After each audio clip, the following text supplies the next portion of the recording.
Yoga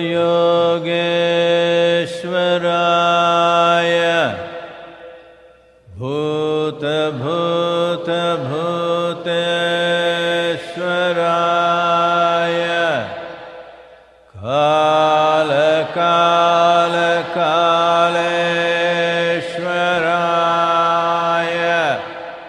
Shiva Shiva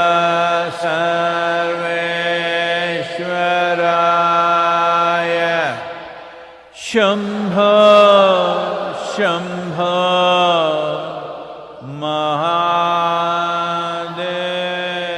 Mahadevaya.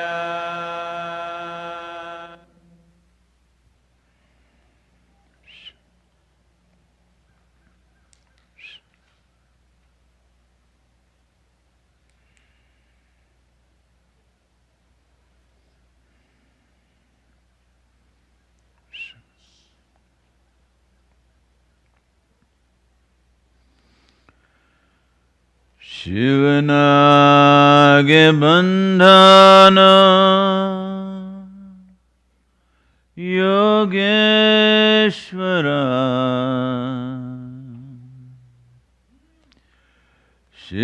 Shivanage bandhana Bhuteshwara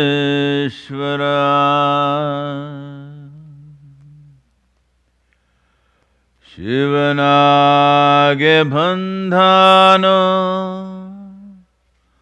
Kaleshwara Shivanage bandhana Jagadishwara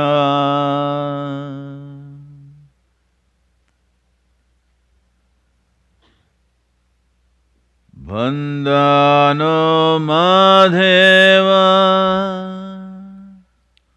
Bahurupiya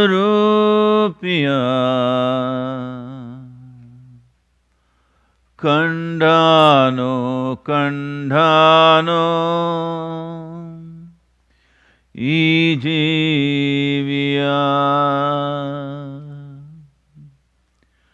Kandhano Kandhano Ijivya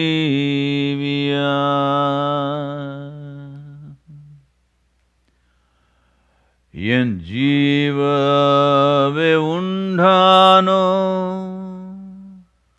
Shivarupiya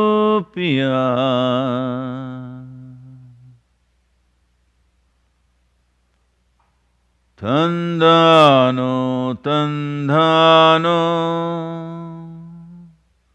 Gnanamrita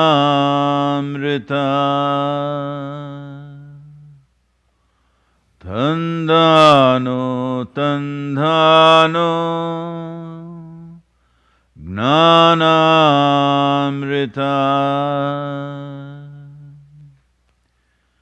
Tandhano Tandhano Gnanamrita.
जहाँ कोई जाए न आवे,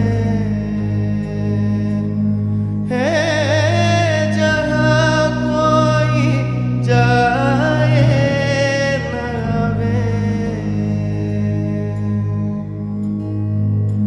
चांद सूरज जहाँ, चांद सूरज जहाँ, पवन न पानी, पवन न पानी, को संदेश पहुँचावे, है को संदेश पहुँचावे।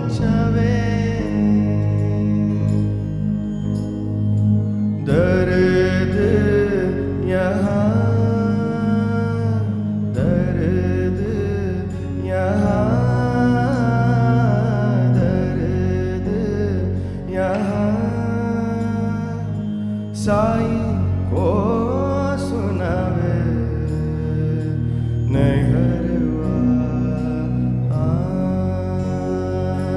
नैहरवा नैहरवा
बिन सद्गुरु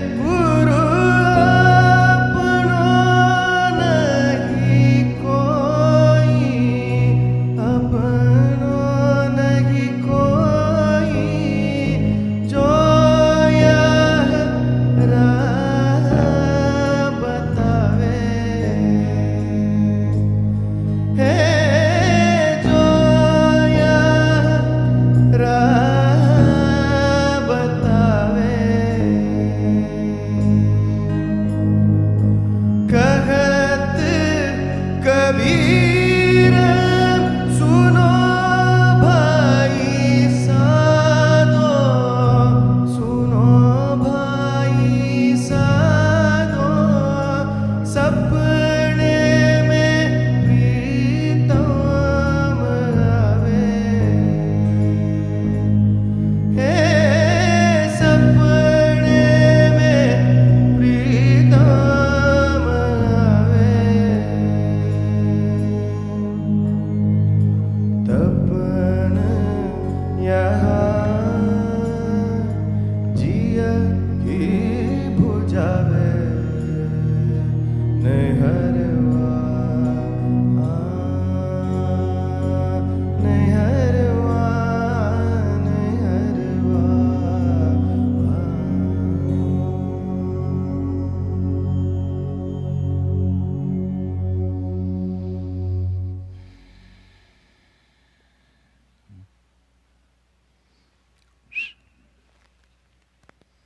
Namaskaram.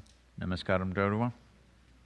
All of you who are here in this weather and to every one of you wherever you are.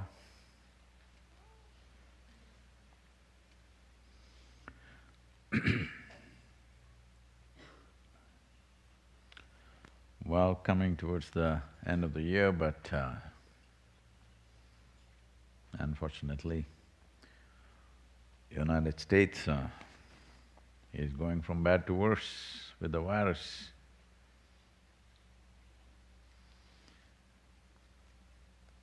Over 3,000 people per day, mortality. Well, it's bigger than… in one day, I'm saying, it's bigger than the so-called great tragedies that occurred in this country in the form of Pearl Harbor or 9/11. They were below 3,000. This is taking over 3,000 people per day. Well, there is probably vaccine from today on that everyone must understand. Vaccine is fine, it will definitely make a few things better. But it's not a magic wand. There is no substitute for a conscious, responsible behavior. There is simply no substitute. Well, still there are campaigns going on in the country as to how it is all a fake campaign by certain media. Please, it's time you come to your senses. How many people have lost their dear ones?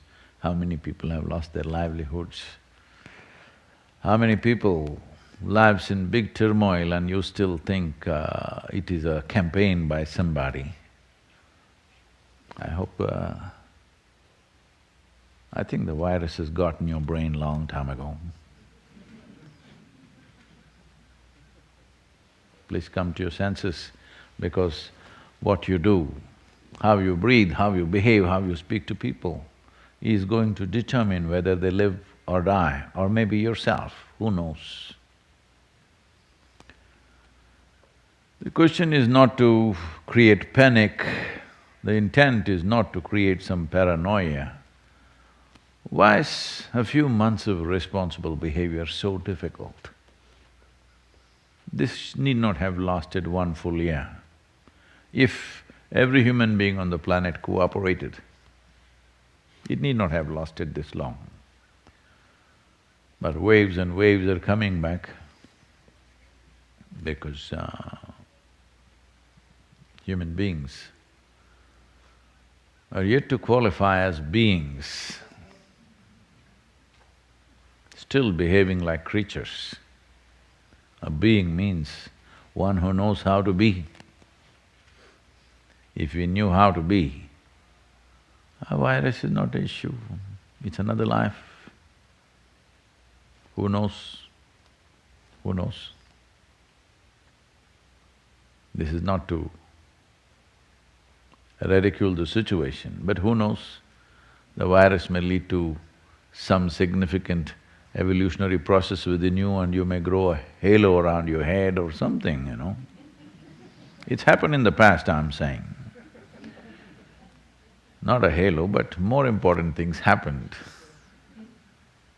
They say human placenta, which is vital for our development in our mother's wombs, happened some 100 million years ago because of virus infection.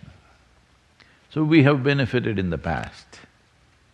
Hope some great benefit will come out of it, but the greatest benefit that can happen right now, which we can effectively bring about in human societies is that we can become a conscious, responsible generation.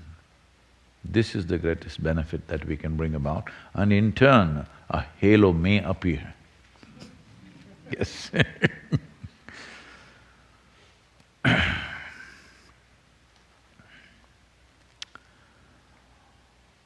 This is a month which is known as Margali in the southern Indian culture, because certain things are recognized in certain cultures where they follow a calendar system which we call as luni-solar calendar. That means both the cycles of the moon and the cycles of the sun are taken into account to make the year. It does not go entirely according to the number system of modern calendar that we are using right now. I'm calling it a number system. It's because everything is set as it's made easy to count for you, that's all. But a calendar must have a relationship with the celestial movements of what relates to this planet. Well, modern calendar has, not that it doesn't, they have corrections and stuff to relate to it, but still, it doesn't make you aware of what's happening today. Modern calendar has no mention of a full moon or a new moon, which has a significant impact on both human physiology and psychological framework. And the glandular secretions in the body are significantly different according to this, according to the cycles of the moon. And the glandular secretions, as all of us know today, at least intellectually, is in many ways regulating, well, in modern psychological terms, they are in many ways regulators of the body at various levels and particularly of your moods. If you still have moods, good moods and bad moods, that means you're still a creature. That means you don't know how to be. So, if you are still available to these processes, then Margali has a certain significance because this is considered very dear to Shiva because it comes closest to stillness. Life becomes reasonably still compared to the effervescence throughout the year. It comes to kind of a restful state. It is the sleeping time for the northern hemisphere of the planet. You woke up very early today, those of you who were here. I shouldn't be using these words, sleeping time. But I believe the bite of the cold will not let you sleep, I think so. Hello?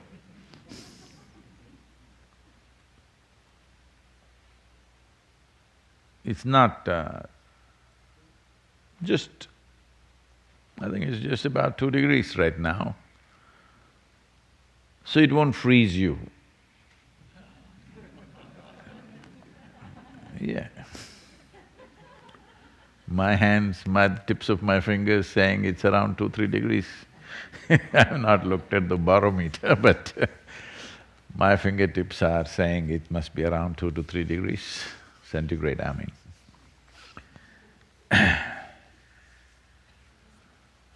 Rest of the world made temperature and other things easy to read. America is still following a difficult system. 32 degrees is 0. How? Don't ask me. I don't know, I just said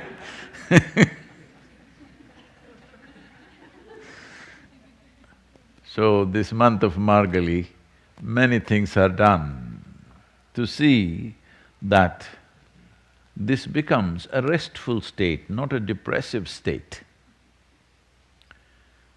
Because being in a restful state, becoming lethargic, becoming depressive, are progressions of the same thing. You rest because you understand rest is the basis of all activity. How well rested this is will determine how dynamically active this can be. If you don't get the needed rest, this will become hyper and collapse.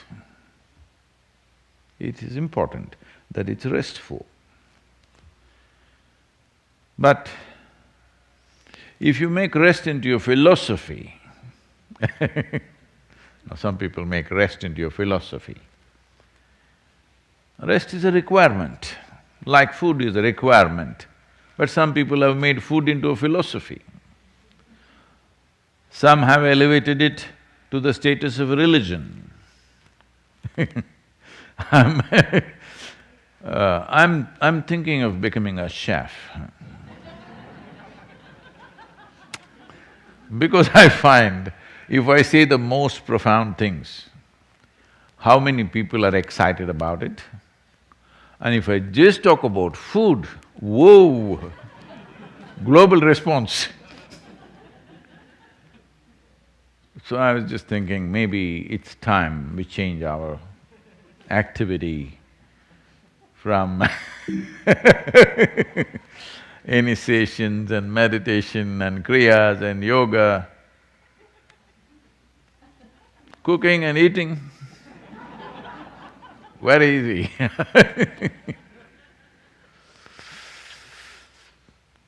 So if you make rest into your philosophy, it will become lethargy. If you establish yourself, if you graduate in your lethargy, you will slowly become depressive. So let's not go there. This is a time of restfulness for the planet, at least the northern part of the planet, because of various… Find out, okay? Today there is your wise aunt from California. You can ask her and find out what exactly is happening in terms of planet's relationship with the rest of the solar system, but it is happening. Everything slows down. Rest. Don't make it a philosophy of lethargy or don't move into depressions. I'm saying this repeatedly because I hear millions of people across the world, particularly in temperate climates, become depressed. During winter times, the highest incidence of depression across the world, particularly in temperate climates, because it's cold and they can't go out. I think this year you may not, because already you've gotten used to not going out. You're acclimatized for Margali Masam. You need to understand, this is the month of Shiva, it's dearest to him because world is kind of, acting like it's inspired by him, just simply, just blown away. So it's time to make yourself very alert, but physically less active. If you want to enjoy, if you want to really enjoy stillness, you must be super alert, otherwise stillness will feel like death. In death, everybody becomes still, but that's that's of no value. You have become inanimate in a way. So becoming inanimate and becoming still is not great. Becoming super alert, but still, tremendous things will happen. Well, these things are not planned, don't blame it on me. It is just that we are also coming towards the 11th anniversary of Bhairavi consecration. Ideal time. Oh. This is what I was afraid of. I told you, at the time of consecration, I fear this, that slowly you guys will become fans of Bhairavi because she's a kind of a star and you will start ignoring Shiva. I said Shiva, you said nothing. Bhairavi, ooh! This is what I expressed 11 years ago. I fear she will become more popular because there is a little give and take with her. With him, no give, no take.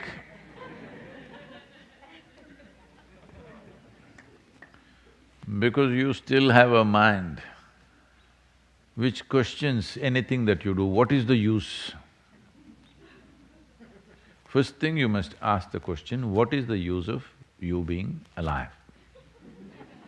What is the use of you being born? So all you will come to with the silly logic of the mind is no use to be or not to be.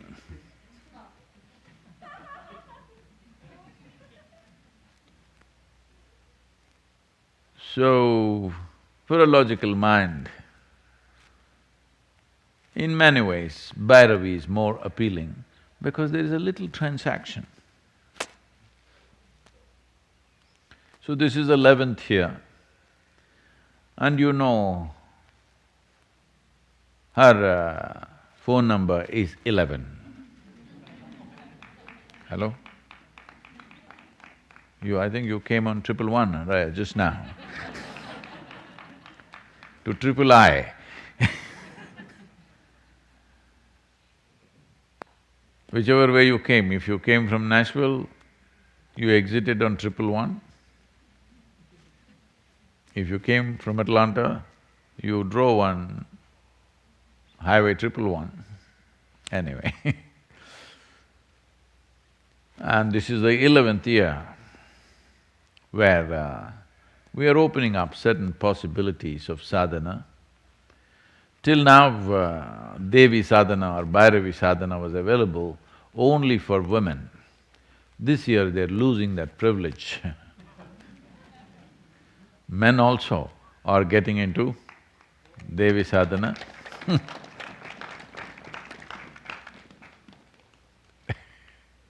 See, she's popular.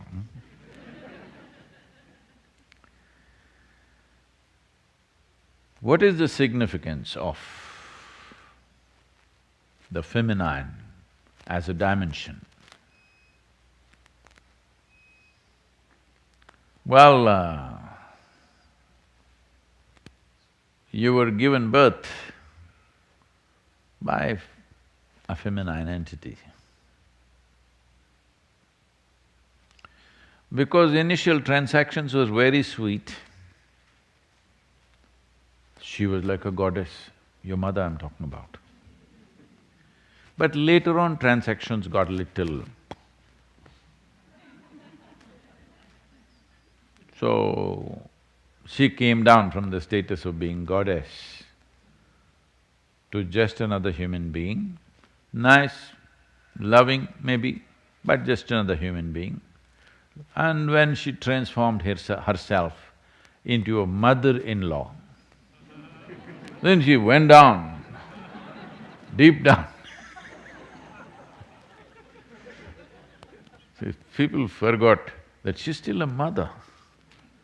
In-law, of course, but more feared than the outlaw.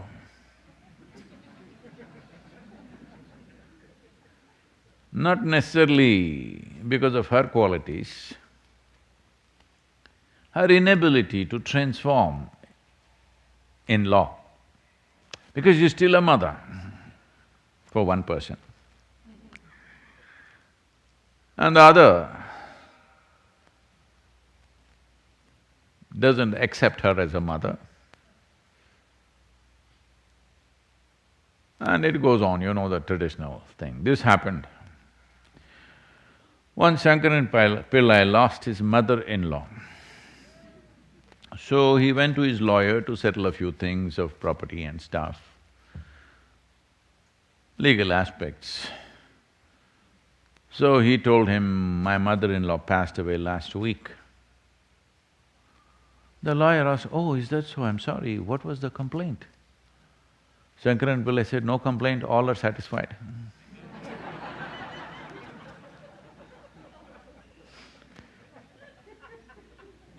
So from being a goddess, she became just a mother. Later on in her life, she became a mother-in-law and she doesn't know what hits her. Why someone who was so sweet and loved by everybody suddenly has become a point of problem. Every problem is directed towards her. 1/3 of the jokes on the planet are about her. What happened? She still doesn't realize what happened. It is just that she's still a mother, not able to become in-law. I'm not saying a mother is out of the law, but she is actually out of the law. She doesn't go by any principle of the world, she goes by her love for what she considers as hers. So this love for what you consider as mine does not conform to any law, so she remains an outlaw. This is the nature of love, that it does not conform to any law. Someone went to the extent of saying, both in love and war, everything is fine. That means love is essentially an outlaw matter, because it does not conform to logical straight lines that you have drawn. Law is good to drive on the street, you drive on this lane, I drive on that lane. But love means you want to crash into each other, hello? Don't do that on the street, okay?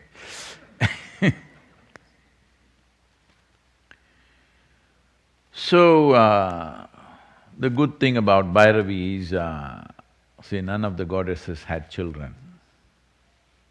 So they remain goddesses, they were not brought down.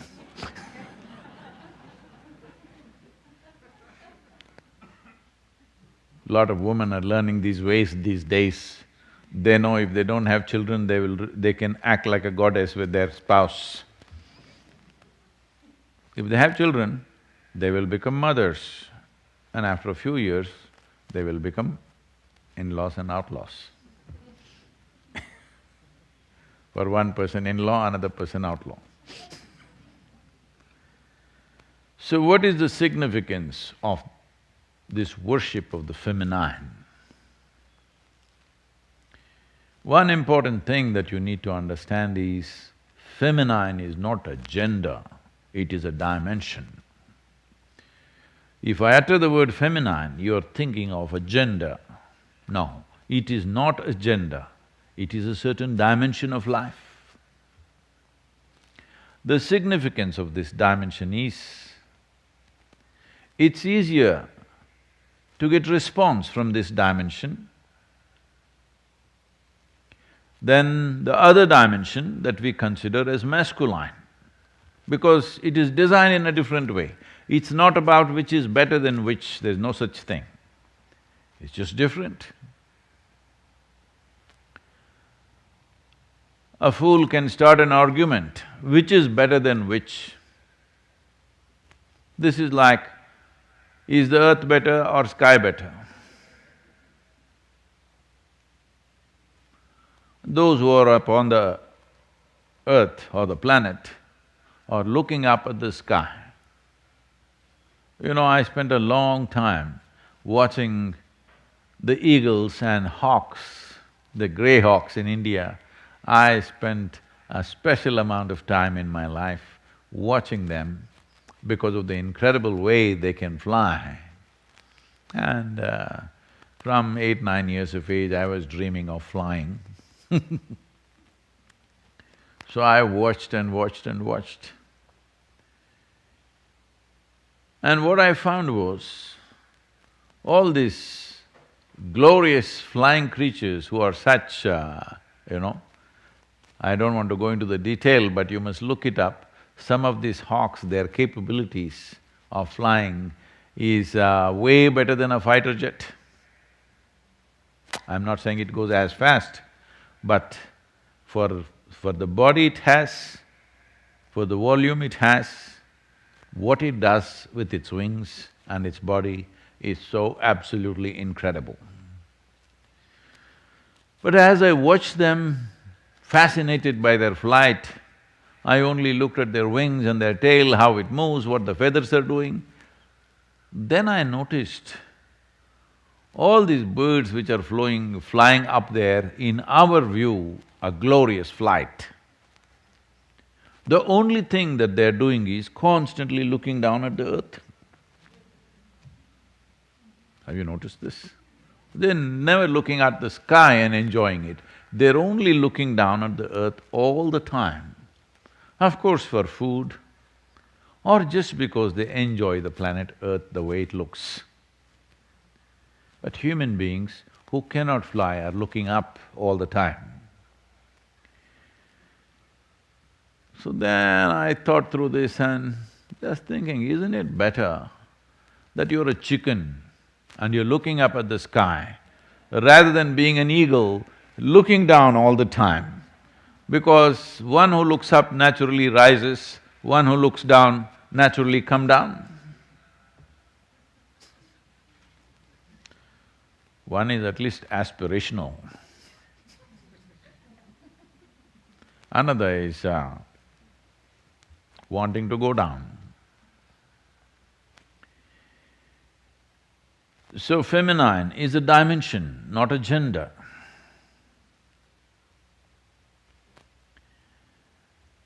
There are fantastic examples. Me also, a living example of that, but I don't like to put myself in that direction because of all these Bhairavi fans who are here, they'll all go berserk. But let me tell you of ancient examples. One more recent example is Ramanujam. All of you have heard of him, a mathematician. There was also a movie about him a few years ago, of how Ramanujam poured out mathematics, very complex mathematical formulae, to a point where in early 20th century when there was no concept of black holes, he kind of created mathematics describing black holes. Always in scientific process or scientific research, first is a theory, a conceptualization of what it could be, and then trying to prove it with either empirical proof if that is possible, but for other aspects, mathematical proof. But he produced math before there was a concept. Even today, it's being figured out what exactly is all this about. But he just poured out mathematics. When people asked him, where is this coming from? Simply notebooks and notebooks of math he just poured out. Sitting on his deathbed, he died very early, unfortunately. He said, my Devi, my goddess, bleeds mathematics. There's another more colorful example. His name was Kalidasa, that means a slave of Kali, a devotee of Kali, let's say. Somewhere 25 centuries ago, Kalidasa, during the time of Chandragupta Maurya, I think, or even before that, a little before that probably,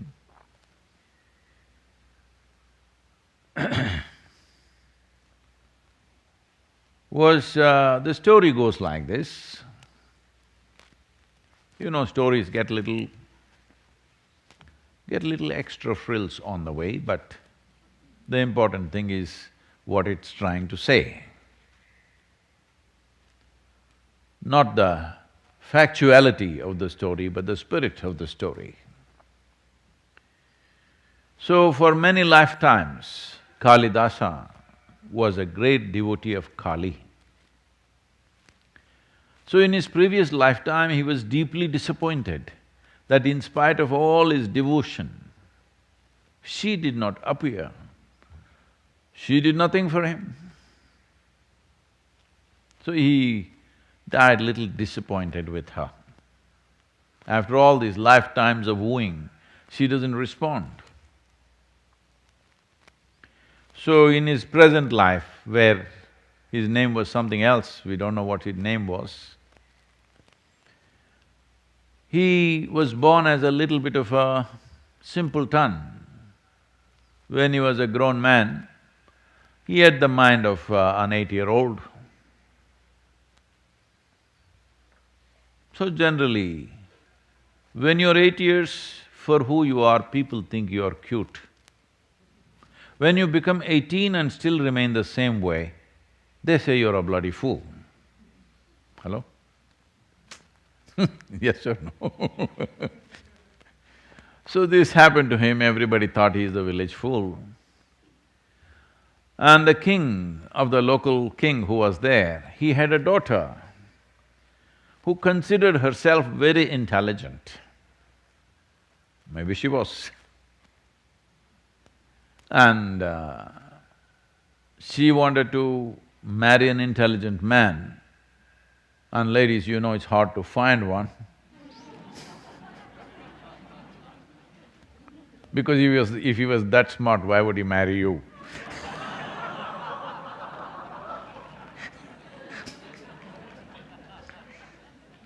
See, a joke is a double-edged sword, okay?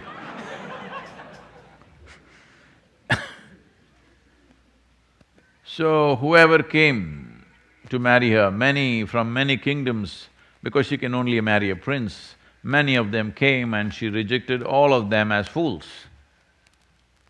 He said, they're not fit for me. After not only rejecting these suitors, also insulting them as fools, slowly many kings around this small kingdom became the enemies of this kingdom because they were not only refused, they were called fools by this girl. So the father, facing political and military pressure from all around, he got so mad with the girl and he said, you idiot, the thing is, I must get you married to the worst fool in our kingdom. Only then you will learn your lesson. So he scolded her nicely and told his men to go and find who is the dumbest idiot in our kingdom. Find that guy, I want him to marry my daughter.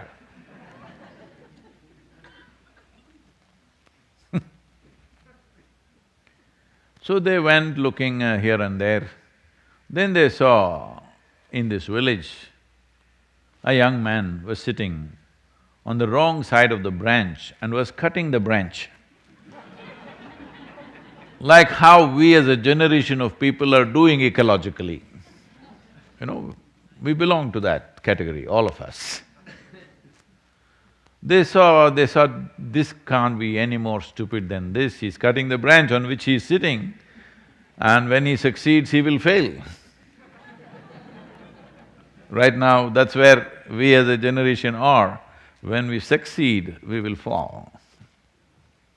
Our idea of success is right now so destructive. So anyway, they caught this guy and took him and said, there can't be a worse fool than this. So he is fit to marry the princess. They got them married forcefully. But the girl took it out on him, every day, every moment insulting him in 1,000 different ways, reviling him in many ways possible. After a few months, even this guy who was very simple-minded, even he felt very insulted because she had a sharp tongue.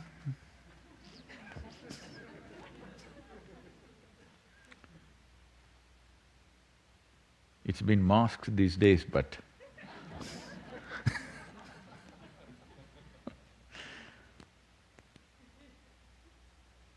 so one day he left the palace and went away into the forest just to escape the sharpness of her tongue.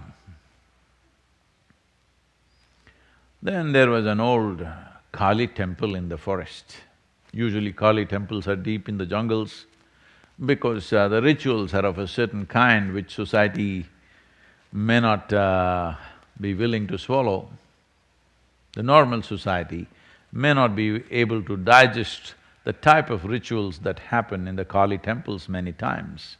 So, always deep in the jungles. So he went into the Kali temple. You know, to escape one woman, he has to go to another. He went and put his head at her feet and started banging his head, not knowing any prayer or mantra or chant or anything, he just started banging his head at her feet and his head started bleeding as drops of blood fell on her feet. He had locked himself because he was afraid soldiers will come, find him and again take him back to his wife. Then he heard a voice from outside and it said, "I'm Kali, I've come, open the door." By now he was so furious. He said, "For these lifetimes you did not come." He remembered everything suddenly. He said, "For these lifetimes I prayed, I chanted, I worshipped, you did not come. Now what the hell have you come? I'm not going to open the door." Then Kali repeatedly called him, "Please open the door." Then just to taunt her, because he's still a 8-year-old boy, he opened the door a crack and put his tongue out toward her. And she struck his tongue. And one who was considered the kingdom's most profound fool suddenly becomes a great scholar this is something that's attributed to Kalidasa. Kalidasa is considered in India as, in terms of literature and poetry, greater than Shakespeare. They compare… comparative studies of Kalidasa and Shakespeare exists in India, and many scholars rate him as way above in his language, in his mastery of language, in his understanding and how he expressed himself. Very little of his work is left, unfortunately, but in spite of that, that little work is of phenomenal quality. So suddenly he started composing poetry and literature.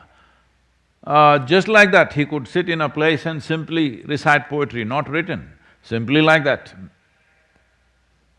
So his tongue became of such exuberance of quality that he could just recite new verses just like that. So because Kali struck his tongue, now that you're masked, Bhairavi may not be able to strike your tongue, maybe she knocks… I hope she knocks you on your head. Hello? So, these are little magnified stories, but it is not out of sync with what can happen. One who attains to the grace of the Devi, whatever you're doing in your life, you may be a business person, you may be a professional in something, you may be an artist, a musician, a yogi, whatever you are, if you want to pitch up your activity to another dimension of, doing things, you need Devi's grace. One who's touched by this grace will naturally rise in ways that other people will think is miraculous. This has happened to many people, I must tell you this. There have been significant men in the world, I don't want to name them now because it is politically sensitive. Significant men, just look up history, in the last 2 centuries, who were nurtured by their mothers and in some way, in their perception, the mother remained like a goddess, she did not come down to become a loving mother. She remained a goddess being hard on the child. Many men are there in the world in the last 2 centuries who have risen to great heights in whatever they were doing because in some way they were in feminine worship. Because articulation, and when I say articulation, not just verbal articulation, articulation essentially means you're able to find expression. If you want to find expression in the world, you need Devi's grace. Whether you do it by chanting a mantra, whether you do it by going to a temple, or whether you do it by acknowledging that dimension within yourself, or whether you do it by looking up to something that is feminine, or simply by being in nature. It doesn't matter how you do it, but that dimension that we refer to as feminine, when it yields to you, your articulation or your expression in the world will find tremendous enhancement. This is the 11th year, this is why we are opening this up for men also, the Bhairavi sadhana, because as all married men at least have realized, definitely women are more articulate than you, at least in the domestic situations. Hello. So, after this 11th year association with the Devi, you could become equally or more articulate than her, and the scene at home will change significantly. This happened. One day Shankaran Pillai was in bed. It was already 2 a.m. He was rolling and turning around, twisting and tossing and saying, this is an Indian way of expressing frustration.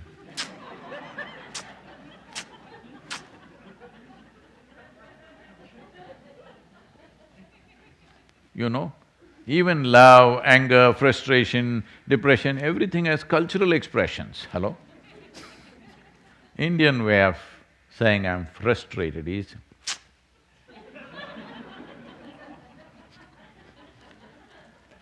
so his wife, who was lying next to him, and she also couldn't sleep because he was turning and tossing like this, she said, "What is the matter with you? It's 2 o'clock in the morning." He said, "See, our neighbor Jake, you know, I owe him $1,000 and I told him that tomorrow morning I will give it to him. But I cannot give it to him." She asked, "Why?" He said, "I don't have it." She looked at him in a disgusting way. No sound, okay? She just got up, went to the window, opened the window and screamed, "Jake! Jake!" Loudly, "Jake! Jake! Jake! Jake!" In the middle of the night, Jake opened the window and said, "What, Mrs. Pillai, what happened?" "The $1,000 that my husband owes to you, he's not going to give it to you tomorrow because he ain't got it." She banged the window closed and came and slept. She said, "You sleep now, it's Jake's problem."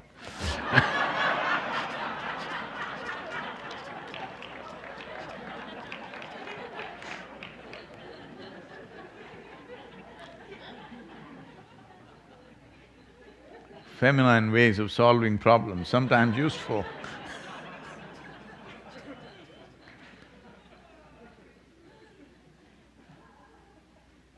So, especially with the pandemic on, you will need a certain type of intelligence, otherwise you'll become depressed. "That's okay, Sadhguru, but I've lost my job." You need a certain kind of function of intelligence for you to go through this phase. Because this phase is not going to be just over because they release the vaccine today or tomorrow. They would have released it today, but Sunday nobody works, so it must be tomorrow. Virus works though. So, that's not going to be a magic wand for you. You will need your own magic wand of intelligence where you will learn to thrive through these times. Important. It's very important for you, for your physical well-being, for your professional, financial, social well-being. You must learn how to survive in times where you have to put your head down and walk. Hello? When you're walking like this, it's one way of attaining success. When you walk down like this, another way of success. another completely different measures for success are needed. So, the coming year, virus may still be there. Let's not suffer the virus. Let us earn the grace of Bhairavi. And this is Shiva's month. Hey! Not bad, my man.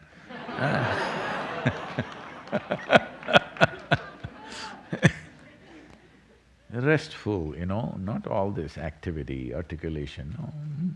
Restful. Rest is fantastic. Lethargy is bad, depression is horrible. Don't go in that way. This winter, you must learn how to be restful. Easy in the body and in the mind, very important. Enjoy this winter, okay?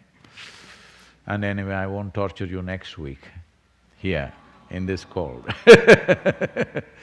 Please, if there's any question, just one question, we can handle it, I think. You okay? Can I take a few minutes and…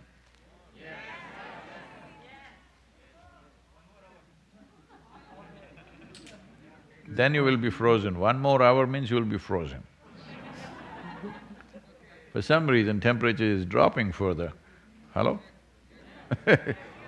That's what my fingertips are saying. What's your nose saying?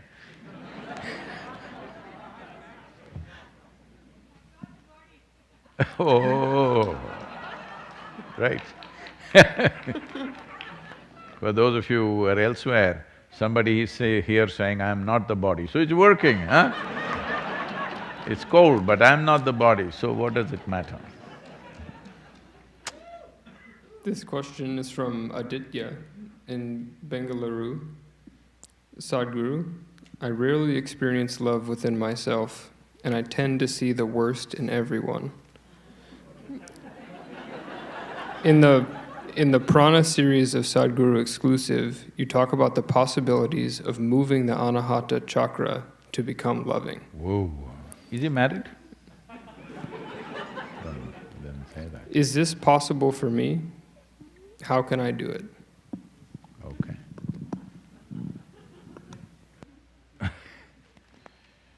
So,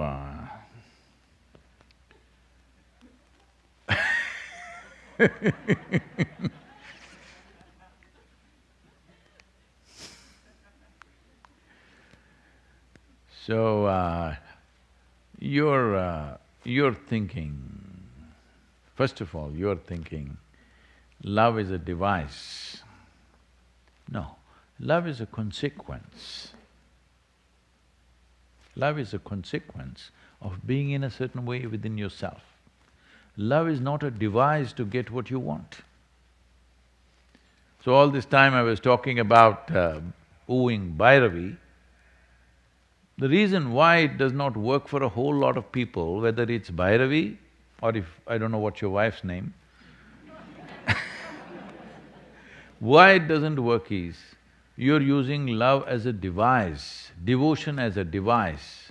It is not a device, it's a consequence of allowing a certain dimension of intelligence to function within you. When I say a certain dimension of intelligence, the logical sense of our intellect wants to dissect everything and see. When you understand that dissection is a good thing,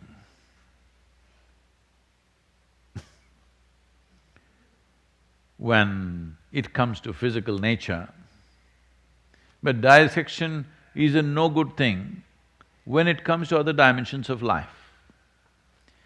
When I say other dimensions of life, immediately there are textbook science people,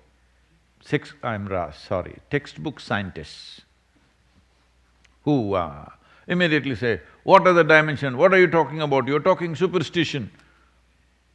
Right now I'm being accused by a group in India who think they're rationalists, no rationale about their existence, but they think I'm superstitious. Well, because if you try to open up any dimension which is not within the framework of their logic, not even entire logic, not within the framework of their crude, silly little logic, they think it's superstitious. Well, your existence itself is superstitious because no instrument or there is no proof that you are actually alive. Hello? No, my heart is beating, my blood is flowing, all these things can be done by machines these days. We can make your heart beat, blood flow, even neuronal activity, all these things can be stimulated in many different ways and still you may not be alive. You know the famous Changshu story of him saying, I had a dream and being very worried. Why worried means, in my dream I was a butterfly and it was very real. I sat on the flower, I smelled it, I tasted it, it was all real. Now I'm sitting here. Now the question is, am I Changshu dreaming to be a butterfly or am I a butterfly dreaming to be Changshu? Because dreams are that real. Hello? So you have really no proof. Are you alive? No, Sadhguru, my feet are frozen.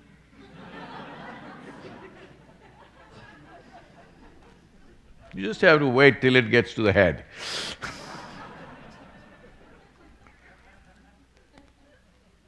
I think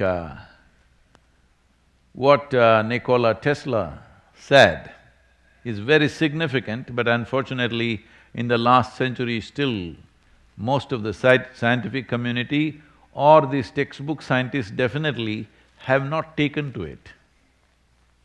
Nikola Tesla, who has in many ways revolutionized modern science with his study and discoveries, said, the day science begins to study non-physical phenomena,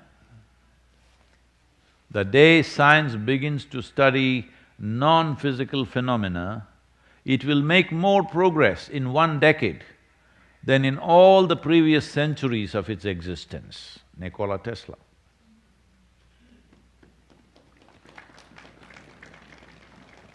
So, you are thinking all phenomena has to be between cause and effect.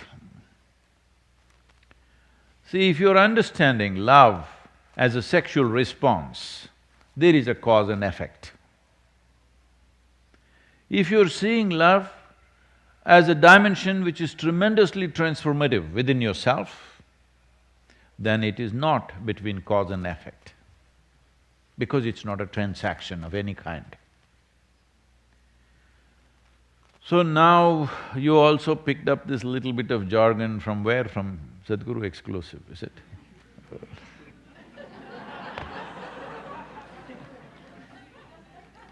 I've been warning our teams of the dangers of the Sadhguru exclusive. Too many things which have been spoken in very close groups, who were at a certain level of seeking, certain things were said. But now everybody picks this up and it'll become like this, can I move my anahata chakra here, there and become loving? Wheel alignment, you know.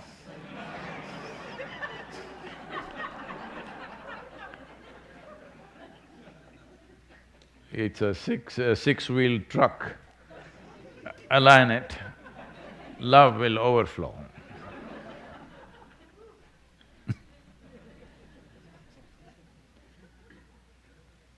Well,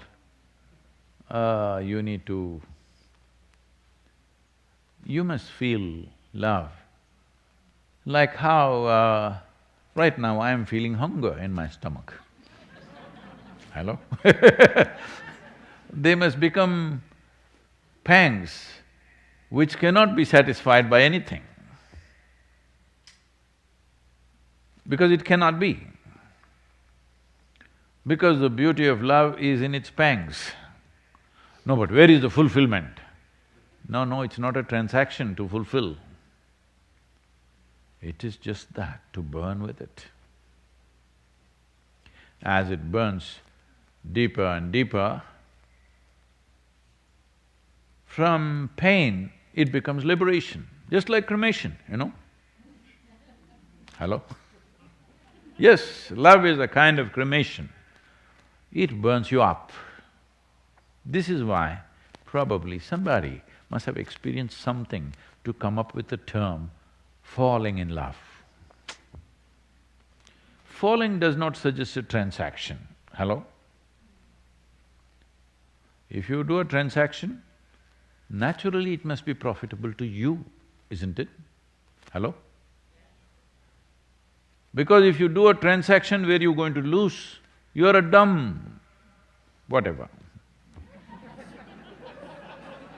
Because each one of you have your own terminology, I'm leaving it to you to complete the sentence, because we are in United States, you know.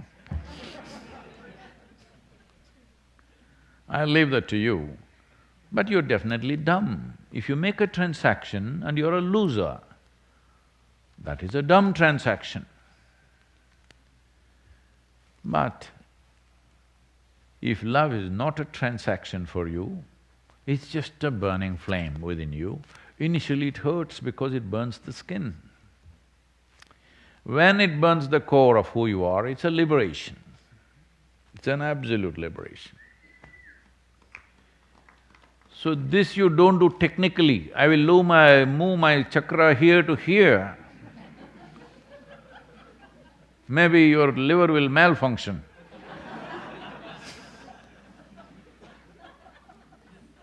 Please don't get into this kind of things because you're talking beyond yourself. First of all, stop talking about this chakra business, because you have not seen it. Did you see wheels moving? Hello? Somebody has talked about it from a certain dimension of experience. You don't repeat the same words, life will cut you down because now because lot of these kind of letters and comments keep coming to me.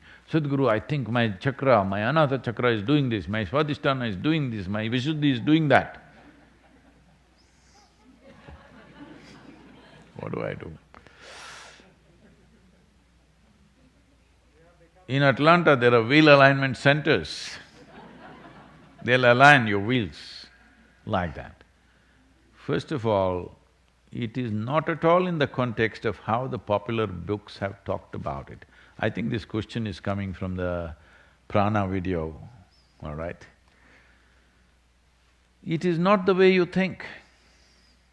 The human energy system, you are looking at it like how you are looking at physical or physiological aspects of who you are. Okay, my kidneys are here, my heart is here, my brain, I don't know. So can I become intelligent by moving my this chakra here? No. Do one thing, whoever you are, Bangalore, very tech. You know, it's a technological question. Can I move my chakra here and become loving? Well,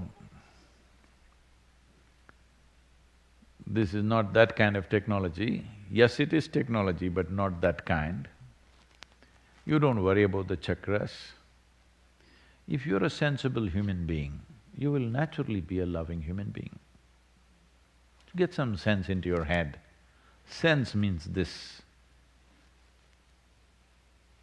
Let me put sense and senselessness into a very fundamental perspective. If you sit here, the simple sense of life is, if you don't have to know any knowledge, you don't have to know scriptures in the world or teachings or nonsense, nothing. If you sit here, you know for you to be alive, you must be breathing. Even if you can avoid your breakfast, still you have to be breathing. Breathing means the internal part of your lungs are here, fearing COVID. The external part of your lung is the whole bubble of this atmosphere. If you can't see beyond that, at least this much you can see. Oh, my existence is not absolute. My existence is… In 60 years of life, a man is supposed to eat something like 1400 tons of food. In case you have graduated over that, all right, 1500, I leave it to you. Are you carrying 1400 tons of food right now in this body? Thank you.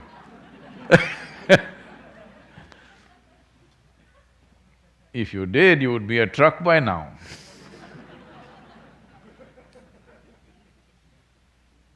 Or a cargo ship, actually. No, you're just carrying that many kilograms. What does this mean? It simply means, what you think is my body today is not so tomorrow. Material has changed, I'm saying. Yesterday's body is not fully there today. Something new has come in. What is today's body is not there tomorrow, something new has come in.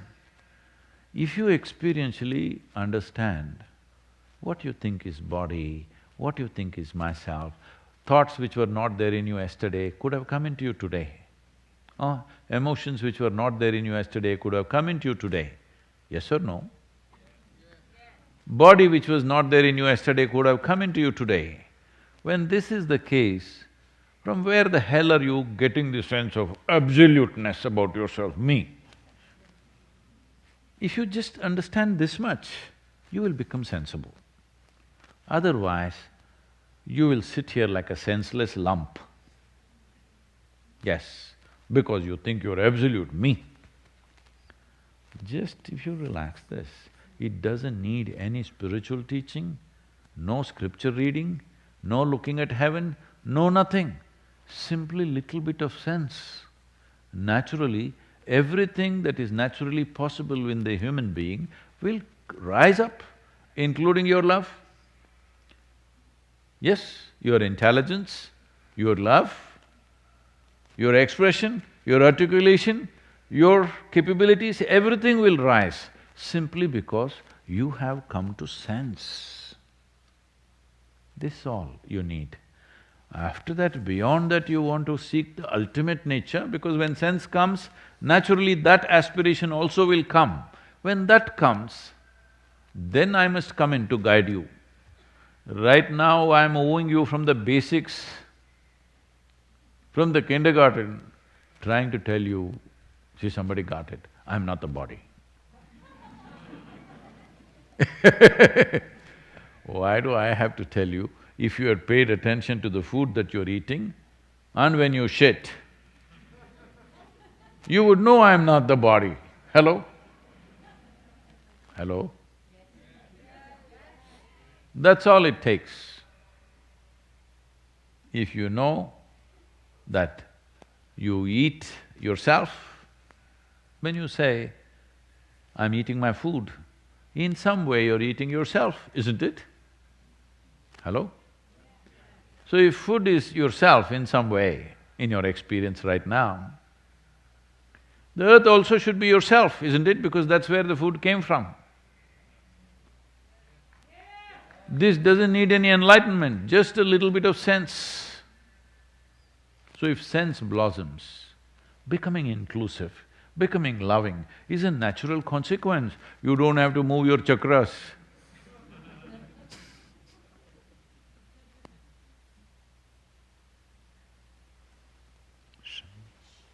So this is the last of the series of darshans we've had for last 7 months. Being with you has been absolutely wonderful. We are going into a little bit of hibernation because, we are his party,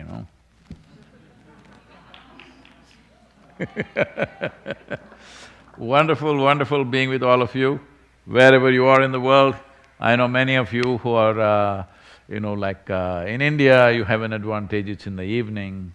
In United States, it was nice till about a month ago, but now your nose is about to fall off. If it was not for the mask, maybe it would have. The mask is holding it up in this cold. But those of you who are in Europe, UK and other time zones, Asia, some parts of Asia, either late night or it's like morning, 2 o'clock, 3 o'clock. I know you're all up there for the last 7 months on every Sunday to be with us, and fantastic having all of you. We'll come back to you probably on 31st of December, we'll be with you, but we're taking a little bit of hibernation time. All of you, use this time to be very consciously restful. It will yield results for you. Namaskar.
Once again, for all of you who are in many parts of the world, I want to particularly say this. The last few darshans, since all of you, the triple eye opened up and all of you have been here, I want to particularly bow down to all the little children who've been sitting here through this cold.